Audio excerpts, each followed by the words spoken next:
Assalamualaikum warahmatullahi wabarakatuh.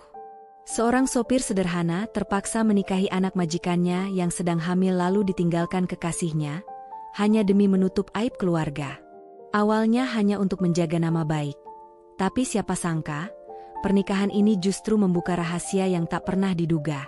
Sebelum kisah ini dimulai, saya mohon keikhlasan teman-teman untuk subscribe dan like. Saya doakan Anda semua sehat, panjang umur, dan dilancarkan rezekinya. Amin. Mari kita mulai kisahnya. Dimas, 27 tahun, hampir 5 tahun bekerja sebagai sopir pribadi untuk keluarga besar pengusaha berlian, Pak Suryo. Hidupnya sederhana, gaji cukup untuk menghidupi ibu dan adik di kampung, tak pernah ia mengeluh, apalagi berharap lebih. Rutinitas pagi itu berjalan seperti biasa, sampai sebuah panggilan dari pembantu mengubah semuanya.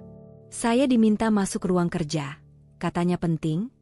5 tahun menjadi sopir, Dimas tahu betul aturan tak tertulis rumah megah itu. Ruang kerja Pak Suryo adalah wilayah khusus, dan undangan untuk masuk ke sana hanya terjadi untuk urusan yang amat penting, bukan sekadar antar kopi. Jantung Dimas berdebar saat ia menyeka tangannya dan melangkah ke dalam. Di situ, Pak Suryo duduk di kursi besar berbalut kulit, wajah tegas namun lelah. Di sampingnya, Ayu, putrinya, duduk membungkuk. Wanita yang dikenal cantik, pintar, dingin, dan angkuh itu tampak berbeda. Mata sembab, pucat, dan tak bersuara. Dimas, suara Pak Suryo dalam dan berat, memecah keheningan. Dimas duduk dengan kepala menunduk, mencoba menebak alasan panggilan ini. Kata-kata berikutnya menghantamnya seperti palu godam. Aku ingin kau menikahi Ayu. Kebingungan dan kaget menyapu Dimas. Maaf, Pak, suaranya kecil. Pak Suryo menghela napas panjang, menatap Ayu sejenak, lalu kembali ke Dimas. Ayu sedang hamil. Tapi lelaki yang menghamilinya pergi begitu saja, menolak bertanggung jawab. Aku tak bisa biarkan nama keluarga kami hancur. Aku butuh seseorang yang bisa menutup aib ini. Aku memilih kamu. Dunia Dimas seakan runtuh. Ia hanya seorang sopir. Kenapa harus dia? Pak Suryo cepat menambahkan, menenangkan sekaligus mengikat. Kami tidak akan memaksamu tanpa imbalan. Setelah pernikahan kamu akan kami beri rumah, usaha, dan masa depan yang lebih layak. Tapi kamu harus menjaga nama baik keluarga ini. Tidak ada satu orang pun di luar sini yang boleh tahu. Di hadapannya, Ayu tetap menunduk, tak bersuara, hanya air mata yang terus menetes. Mungkin untuk Ayu sendiri ini juga neraka. Dinikahkan untuk menutup aib, menjadi istri pria yang bukan pilihannya. Dimas ingin menolak. Namun, ia juga tahu betul apa rasanya tak punya pilihan. Hatinya tak tega melihat perempuan itu menangis. Tanpa cinta, tanpa restu hati, Dimas menerima. Baik, Pak. Kalau ini yang harus saya lakukan, saya terima, ujarnya. Sejak kata-kata itu keluar, hidupnya bukan lagi semata miliknya. Setelah persetujuan itu, suasana di rumah mewah berubah, dingin dan canggung, seperti ada badai besar yang ditutupi rapat-rapat. Pernikahan mereka digelar tertutup, dihadiri hanya keluarga dekat. Tanpa senyum, tanpa pelukan, tanpa kebahagiaan. Ayu tak pernah menatap Dimas, apalagi berbicara. Ia berdiri di samping perempuan yang tak menginginkannya, sementara ia sendiri merasa seperti boneka di sebuah sandiwara. Begitu ijab kabul selesai, Ayu langsung mengurung diri di kamarnya. Dimas, yang dituntun pembantu ke kamar tamu di lantai bawah, tak mendapat malam pertama atau momen kebersamaan. Pernikahan itu hanyalah topeng. Namun hari demi hari, Dimas mulai menyelami kerapuhan yang tersembunyi di balik kemewahan. Hati Ayu hancur. Suatu malam, saat Dimas hendak mengambil minum di dapur, ia melihat Ayu duduk sendiri di ruang makan. Wajahnya kosong, mata masih bengkak. Ia tidak menyadari kehadiran Dimas pada awalnya. Ayo, Dimas menyapanya pelan. Ayu terkejut, namun tak marah, ia hanya memalingkan wajah. Kau bisa kembali ke kamarmu. Aku tak butuh perhatian pura-pura, ujarnya dingin. Dimas duduk di seberang, perlahan. Aku nggak pura-pura. Aku cuma ingin tahu kabarmu, katanya. Untuk pertama kalinya sejak pernikahan, Ayu menatapnya, walau dengan mata sinis. Hidupku sudah hancur. Ia memulai, suaranya patah. Aku dicintai, dikhianati, lalu dipaksa menikah demi menutup aib yang bukan salahku. Sekarang aku harus pura-pura bahagia di depan orang-orang. Ia menarik napas, menyimpan luka dalam-dalam. Pria itu, Reza, kami pacaran hampir setahun. Aku percaya dia mencintaiku. Saat tahu aku hamil, dia bilang itu bukan urusannya. Dia bahkan menyebut aku perempuan murahan. Ayu menunduk, menggigit bibir, menahan tangis, tangannya gemetar di atas meja. Dimas menatapnya dalam-dalam dan berkata sederhana tetapi tulus. Kamu tidak murahan, Ayu. Kamu hanya mencintai orang yang salah. Mata Ayu basah. Tak ada kata-kata besar setelah itu, hanya keheningan panjang yang terasa seperti jeda dalam drama hidup mereka. Namun malam itu menjadi titik kecil di mana Ayu, untuk pertama kalinya sejak pernikahan, tak lagi melihat Dimas sebagai musuh. Ia mulai melihatnya sebagai manusia. Pernikahan ini tetap terkubur rapi dari dunia luar. Tak ada undangan, tak ada pesta, tak ada album yang dibagikan di media sosial. Bagi Ayu, pernikahan itu adalah hukuman. Bagi Dimas, ini adalah hidup baru yang dibalut kabut tebal, sebuah jalan yang tak pernah ia pilih. Namun kini harus dilalui demi keluarganya dan demi sebuah nama yang harus tetap utuh. Mereka tinggal serumah, namun terpisah, Ayu di lantai atas, Dimas di kamar tamu lantai bawah. Dua manusia yang dipaksa bersatu oleh keadaan, berjalan di lorong yang sunyi, belajar mengenal luka satu sama lain. Setiap hari Dimas masih menjalani rutinitas mengantar jemput Pak Suryo seperti biasa. Namun sekarang ada perbedaan kecil yang terasa menekan. Setiap orang di rumah memanggilnya dengan nada yang lebih sopan, lebih segan, bukan karena mereka tiba-tiba menjadi ramah, melainkan karena mereka tahu posisinya. Di balik kata-kata itu, tatapan mereka memberi isyarat yang lain. Dimas sadar betul, ia adalah suami kontrak, pelengkap cerita yang harus rapi, bukan seseorang yang benar-benar dipilih. Di meja makan, di lorong rumah megah itu, Ayu kerap berlalu tanpa bicara. Tatapannya kosong. Ia tak memanggil nama Dimas, tak memberi sapaan sederhana, bahkan tak mengucap permisi. Saat makan bersama keluarga, Ayu sering menunduk, menyendok nasi dalam keheningan. Semua gerak tubuhnya seolah mengatakan, aku tak mau, tetapi aku tak berdaya. Suatu malam, di teras yang basah oleh angin, Pak Suryo menyapanya lembut. Kau sabar ya, Dimas. Ayu itu keras kepala, tapi hatinya sebenarnya lembut. Dia butuh waktu. Dimas hanya menanggapi dengan senyum kecil. Di balik senyum itu, ia sendiri kebingungan, bagaimana caranya menjadi suami bagi perempuan yang bahkan tidak menginginkannya. Malam itu, di ranjang sempit kamar bawah, ia menatap cincin pernikahan di jari yang terasa asing. Di atas sana, Ayu tidur memeluk perutnya yang mulai membesar. Dimas ingin menjaga, ingin menjadi pelindung bagi anak tak berdosa itu. Namun ia tahu posisinya, pengganti, bukan pilihan hati. Meski begitu, ada keyakinan samar di dalamnya. Meski pernikahan ini dimulai dalam keterpaksaan, mungkin suatu hari suara hati akan berbicara lebih lantang dari keadaan. Sudah 3 minggu sejak pernikahan mereka, tapi tak satu pun terlihat sebagai hubungan suami istri. Mereka tinggal di rumah yang sama, namun rasanya seperti dua orang asing yang terjebak dalam kapal yang hampir karam. Setiap pagi Dimas bangun lebih dulu, menyapu halaman, memanaskan mobil, lalu menyiapkan sarapan seadanya.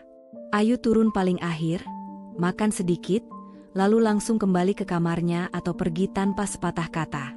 Bila bertemu di lorong atau di tangga, ia sering memutar haluan, seolah Dimas adalah virus yang harus dihindari. Dimas memilih bersikap biasa. Ia tak pernah memaksa sentuhan atau pembicaraan. Ia hanya ingin Ayu tahu bahwa ia ada, bukan untuk mempermalukan, melainkan untuk menjaga. Namun Ayu menolak semua niat baik itu. Suatu malam, Dimas mendengar isak tangis perlahan dari balik pintu kamar Ayu. Tangis itu tersimpan, namun penuh sesak. Ia berdiri lama di depan pintu, tak berani mengetuk. Ketika hampir pergi, suara pelan keluar dari dalam, "Kenapa kamu mau menikahiku, Dimas?" Langkah Dimas terhenti. Suara Ayu lemah, namun jelas, "Kamu bisa bilang tidak. Tapi kamu malah mengikat dirimu dalam neraka ini. Kamu bodoh." Dimas menelan ludah, membalas dari luar pintu, "Mungkin aku memang bodoh, Ayu. Tapi lebih bodoh lagi jika aku diam saat tahu ada seseorang yang butuh perlindungan, sementara semua orang menjauh." Hening sebentar. Ayu berkata lagi, suaranya bergetar, "Aku bukan korban, Dimas. Aku yang salah percaya pada orang yang salah. Iya, aku salah. Tapi anak dalam kandunganku tidak bersalah. Kamu gak harus menanggung semuanya sendiri." Tangisnya pecah lebih keras, namun pintu tetap tertutup. Keesokan harinya Ayu kembali dingin, seolah percakapan itu tak pernah terjadi. Namun diam-diam, dari malam itu, Dimas tahu sesuatu berubah. Sekat di antara mereka mulai retak. Tapi retak saja tidak cukup. Agar benar-benar runtuh, Dimas harus lebih dari sekadar suami di atas kertas. Ia harus menjadi laki-laki yang bisa Ayu percaya, meski hatinya penuh luka. Hari yang basah datang saat hujan turun deras sejak siang. Dimas baru saja memarkir mobil setelah menjemput Pak Suryo, ketika seorang tamu tak dikenal berdiri di teras. Berbaju jaket kulit hitam, separuh wajahnya tertutup masker, matanya menatap tajam. Dimas menghampiri dan menanyakan maksud kedatangannya. Pria itu dingin, "Gue mau ketemu Ayu. Bilangin Reza datang." Sekonyong-konyong darah Dimas berdesir. Reza, nama yang selalu disebut di sela tangis Ayu. Lelaki pengecut yang menanam benih lalu kabur. Dimas menahan amarah, ingin mengusir pria itu, tetapi sebelum sempat berkata apa-apa, Ayu muncul di ambang pintu. Wajahnya pucat, tubuhnya gemetar. Suara seraknya menanyakan, "Reza, ngapain kamu kesini?" Reza tersenyum miring, penuh arogansi. "Dengar-dengar kau udah nikah sama siapa? Sopir?" "Hahaha. Serius, Ayu, kamu segila itu?" Sementara itu, mata Ayu mulai berkaca. Air mata menggenang. Dimas maju, berdiri di hadapan Reza. "Kamu datang buat apa? Anak itu darah dagingmu, ya? Mau ambil tanggung jawab atau hanya takut reputasimu rusak setelah berita mulai tersebar?" Reza terdiam lalu tertawa sinis, mengecilkan. Ayu, dengan suara gemetar namun tegas, menantang, "Reza, aku sudah lepas dari kamu. Jangan datang lagi. Anak ini bukan milikmu lagi. Kau yang melepas semuanya saat kau bilang aku perempuan murahan." Wajah Reza memucat, tak menyangka Ayu akan bersuara keras seperti itu. Di saat genting itu, Ayu menggenggam tangan Dimas. Untuk pertama kalinya ia memilih berdiri di sampingnya. Reza pergi tanpa pamit, matanya penuh kekalahan. Sejak hari itu, bayangan masa lalu Ayu mulai memudar. Dimas tak lagi sekadar pelindung di kertas. Perlahan, ia menjadi tempat Ayu bersandar. Perjalanan mereka masih panjang, luka belum sepenuhnya sembuh. Tapi retakan yang dulu ada kini berubah menjadi titik awal. Sebuah harapan kecil bagi dua manusia yang dipaksa bertemu oleh nasib, dan memilih untuk berjalan sedikit lebih dekat dari sebelumnya. Suasana rumah itu perlahan berubah. Ayu mulai sedikit membuka diri, tatapan dinginnya kian mencair. Kini ia tak segan menyapa Dimas. Bahkan sesekali mengajaknya berbicara saat makan malam. Meski belum sepenuhnya berubah, Dimas bisa merasakan tembok di hati Ayu mulai runtuh sedikit demi sedikit. Namun ternyata, bayang-bayang masa lalu belum selesai. 2 hari setelah peristiwa itu, kabar miring beredar di media sosial. Akun anonim menyebarkan foto-foto lama Ayu bersama Reza, disertai fitnah kejam, bahwa ia hamil di luar nikah dan terpaksa menikah dengan seorang sopir. Hujatan dan ejekan membanjiri komentar. Nama keluarga Pak Suryo mendadak jadi bahan perbincangan di kalangan elit, bahkan muncul di artikel gosip online. Pak Suryo murka. Sementara itu, Ayu hanya bisa menangis di kamarnya, menolak keluar seharian. Malamnya, Dimas menemukan Ayu duduk sendirian di balkon, menatap hujan dengan mata kosong. Aku malu, Dimas, dunia tahu sekarang, semua orang tahu, ucapnya lirih. Dimas duduk di sampingnya, menggenggam tangan itu dengan hati-hati. Biar orang bicara, mereka tidak tahu kebenarannya. Ayu menggeleng pelan, air matanya jatuh lagi. Aku capek, selalu disalahkan, selalu jadi bahan ejekan. Dimas menatap wajah itu, lalu berdiri. Besok, aku yang akan urus semuanya. Keesokan harinya, ia menemui Reza di sebuah kafe kecil. Dimas tahu benar, hanya pria itu yang bisa berada di balik semua fitnah. Ia datang bukan untuk berkelahi, tapi untuk berdiri tegak, menjaga martabat yang selama ini diinjak. Berhenti, Reza, ucapnya datar. Kamu sudah tinggalkan Ayu, sudah biarkan anak itu tumbuh tanpa sosok ayah. Sekarang masih tega hancurkan hidupnya demi egomu? Reza tertawa sinis. Kamu pikir siapa dirimu? Mau sok jagoan di depan cewek orang? Dimas menatap tajam, suaranya mantap. Aku bukan siapa-siapa. Tapi sekarang, aku suami Ayu. Aku ayah dari anak yang kamu tinggalkan. Jadi kalau kamu mau serang dia, kamu harus lewat aku dulu. Wajah Reza menegang. Beberapa pengunjung kafe mulai memperhatikan, tapi Dimas tak peduli. Kalau kamu sebarin fitnah lagi, aku laporkan ke polisi. Aku punya bukti, termasuk rekaman saat kamu mengaku lari dari tanggung jawab. Dan kalau kamu mau main kasar, silakan. Tapi aku janji, kamu tidak akan keluar dengan nama baik. Reza terdiam. Untuk pertama kalinya, ia benar-benar kalah, bukan oleh kekuasaan, tapi oleh keberanian. Tanpa sepatah kata, ia pergi meninggalkan tempat itu. Malam harinya, Dimas pulang dan mendapati Ayu duduk menunggunya di ruang tamu. Ia bangkit, melangkah mendekat, lalu untuk pertama kalinya memeluk Dimas erat. Terima kasih, suamiku, ucapnya lirih. Pelukan itu singkat, namun cukup untuk memenuhi dada Dimas dengan rasa hangat. Bukan karena ia merasa menang, melainkan karena akhirnya ia diterima. Bukan hanya sebagai pelindung, tapi sebagai bagian dari hidup Ayu. Sejak malam itu, suasana rumah berubah. Bukan seketika dipenuhi cinta seperti drama di televisi, tapi ada ketenangan baru. Ayu mulai menyapanya lembut, bertanya apakah Dimas sudah makan, kadang membawakan teh ke kamarnya, bahkan pernah menungguinya pulang saat terlambat. Hubungan mereka masih jauh dari kata mesra. Namun dari sorot mata Ayu, Dimas tahu sesuatu tengah tumbuh. Penghargaan, kepercayaan, dan rasa nyaman. Suatu sore, saat hujan rintik-rintik membasahi teras, Ayu duduk di kursi rotan, mengelus perutnya yang kian membesar. Dimas berdiri ragu di ambang pintu. Dimas, panggil Ayu pelan. Tanpa menoleh, ia melanjutkan, kamu mau duduk di sini sebentar. Dimas segera melangkah, duduk di sebelahnya. Aku suka hujan, ucap Ayu sambil tersenyum kecil. Tapi sejak kejadian itu, hujan selalu terasa membawa luka. Tapi sekarang, aku merasa hujan juga bisa jadi awal dari sesuatu yang baru. Kayak kamu, datang saat semuanya hancur, tapi nggak pernah pergi.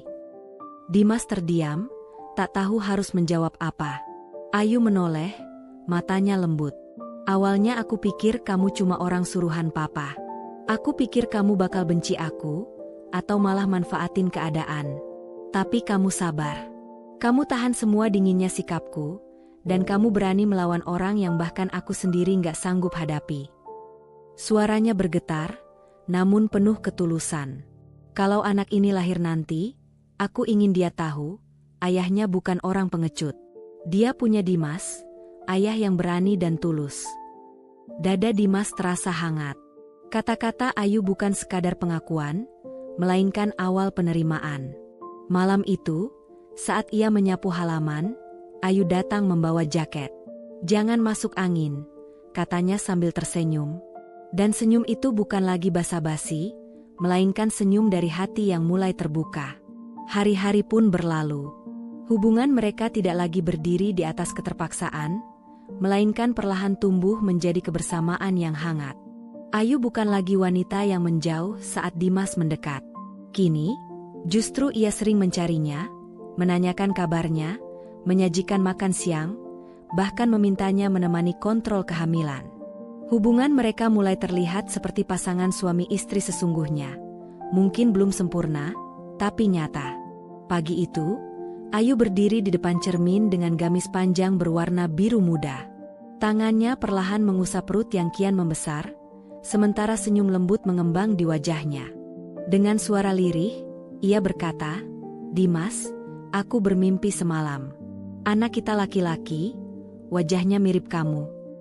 Dimas yang mendengar hanya tertawa pelan, lalu menjawab, "Kalau mirip kamu pasti lebih cantik. Kalau mirip aku, mungkin lebih kuat." Mereka tertawa bersama. Momen sederhana itu membuat Dimas tertegun. Dulu, ia tak pernah membayangkan pernikahan yang berawal dari keterpaksaan ini bisa membawa kebahagiaan seperti ini. Kini Ayu tak lagi menyebut aku atau anak ini, melainkan kita. Itu pertanda ia benar-benar menerima Dimas, bukan sekadar sebagai pelengkap, tetapi sebagai seorang ayah. Beberapa minggu kemudian, saat usia kandungan Ayu memasuki bulan ke-9, kontraksi datang tiba-tiba di malam hari. Semua orang di rumah panik. Bahkan Pak Suryo sampai terjatuh dari kursinya karena terburu-buru. Hanya Dimas yang tetap tenang. Ia menggenggam tangan Ayu erat-erat, membimbingnya menuju rumah sakit, lalu menemaninya melewati detik-detik paling menegangkan. Tangannya nyaris remuk saat Ayu berpegangan di tengah rasa sakit yang datang bergelombang. Hingga akhirnya, tangisan pertama bayi itu pecah memenuhi ruang bersalin. Air mata menetes di sudut mata Ayu, ia tersenyum dengan suara parau, "Terima kasih, Ayah." Dimas memeluk bayi mungil itu. Bukan anak dari darahnya, tapi kini menjadi bagian dari hidupnya, bagian dari tanggung jawabnya, bagian dari keluarganya. Beberapa hari kemudian, saat mereka pulang ke rumah, Pak Suryo berdiri di depan pintu, menatap Dimas dengan mata yang penuh arti. "Kamu bukan cuma menantu, kamu sudah jadi anakku sendiri, Dimas. Terima kasih karena sudah menjaga Ayu dan cucuku." Dimas menunduk penuh hormat, lalu menjawab pelan, "Saya hanya menjalankan apa yang seharusnya dijalankan seorang suami, Pak." Sejak itu, rumah yang dulunya terasa asing bagi Dimas, benar-benar menjadi rumah. Mereka makan bersama, tertawa bersama, bahkan bergantian begadang saat bayi mereka menangis. Tak ada lagi sekat, tak ada lagi canggung. Mereka kini telah menjadi keluarga. Waktu berjalan cepat. Bayi itu tumbuh, diberi nama Arka. Kini usianya genap 1 tahun. Matanya bulat, pipinya tembem, tawanya bagaikan mentari pagi yang menghapus kabut. Setiap langkah kecilnya membuat hati penuh haru. Dimas sadar, ia sudah benar-benar menjadi seorang ayah. Ayu pun berubah. Ia bukan hanya seorang ibu penuh kasih, tapi juga pendamping hidup yang menguatkan. Pernikahan mereka dulu memang diawali paksaan, tapi cinta yang tumbuh bukan karena dipaksa. Ia muncul lewat pengorbanan, lewat luka, lewat kesabaran, dan lewat keberanian untuk saling merawat. Suatu malam, setelah menidurkan Arka, mereka duduk berdua di teras belakang. Hujan rintik-rintik turun, mengingatkan pada malam saat mereka pertama kali bicara dari hati ke hati. Ayu menyandarkan kepalanya di pundak Dimas. "Kalau waktu bisa diputar, aku ingin kita bertemu bukan karena keterpaksaan." Dimas tersenyum. "Kalau waktu bisa diputar, aku tetap ingin bertemu denganmu, lewat cara apapun." Ayu tertawa kecil. "Dulu aku pikir kamu cuma sopir. Tapi ternyata, kamu pengemudi takdirku." Sejak hari itu, segalanya terasa lebih tenang. Dimas bahkan mulai membuka bengkel kecil di tanah yang diberikan Pak Suryo. Ayu mendukung dari rumah, mengurus keuangan dan pemasaran secara online. Perlahan, usaha itu tumbuh. Orang-orang tak lagi mengenal Dimas sebagai sopir, tapi sebagai kepala keluarga, suami Ayu, dan ayah dari Arka. Yang terindah, Ayu kini mencintainya bukan karena terpaksa, melainkan karena benar-benar melihat siapa Dimas sebenarnya. Cinta, Mereka sadari, tak selalu lahir dari kisah sempurna. Kadang, cinta justru lahir dari luka, dari pahitnya kenyataan, dari keputusan yang berat. Dimas, yang dulu hanya dianggap bawahan, kini berdiri sebagai kepala keluarga, sebagai suami yang dicintai, dan ayah dari anak yang ia rawat dengan sepenuh hati. Dan Ayu, yang dulu hancur karena dikhianati, kini bisa tersenyum, karena tahu takdir telah membawanya ke tempat yang lebih baik. Karena kadang, cinta sejati memang datang lewat jalan yang tak terduga. Terima kasih telah menyimak cerita ini. Jangan lupa untuk like video ini, subscribe channel kami, agar tidak ketinggalan cerita menarik lainnya. Sampai jumpa di cerita berikutnya. Wassalamualaikum warahmatullahi wabarakatuh. Assalamualaikum warahmatullahi wabarakatuh.